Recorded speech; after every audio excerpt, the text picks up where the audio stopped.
نامحرم کی محبت آپ کے ایمان کی تجارت کا نام ہے، جس میں آپ روز تھوڑا ایمان بیچتے ہیں اور بدلے میں وہ محبت خریدتے ہیں جو آپ کا سکون برباد کر کے رکھ دیتی ہے، آپ کے اعمال ضائع کرتی ہے، آپ کو بے حیائی پر بے باک بنا دیتی ہے، آپ کے اخلاق میں نرمی کی بجائے غصہ رہتا ہے۔ ایک دن آپ کے وقار اور خودداری تمام اثار کو روند کے آپ کو ٹھکرا کر آگے بڑھ جاتی ہے۔ یہ سراسر حرام ہے۔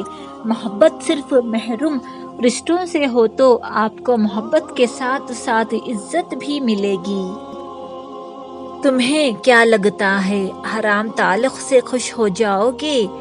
یہ تمہاری غلط فہمی ہے، کیونکہ تم جتنا بھی یہ حرام تعلق قائم رکھو، لیکن کبھی ایک بات غور کی ہے، کبھی محسوس کی ہے کہ کبھی نہ کبھی کہیں نہ کہیں آپ کا دل ضرور بے چین ہوا ہوگا، کچھ الگ سی کیفیت کہ یہ جو میں کر رہا ہوں، کر رہی ہوں، سب غلط ہے۔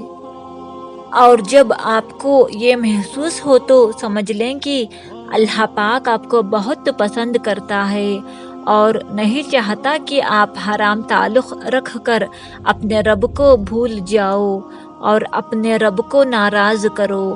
اگر ایسا محسوس ہوا تو مطلب تم ابھی بھی چاہو اللہ پاک کی رضا سے آج بھی سدھر سکتے ہیں، بس تھوڑا صبر اور برداشت کرنا پڑتا ہے۔ اس دلدل سے نکلنے کے لیے وہ بھی اپنے رب پر بھروسہ کر کے، آپ بھروسہ تو کر لو، اللہ تھام لے گا تمہیں۔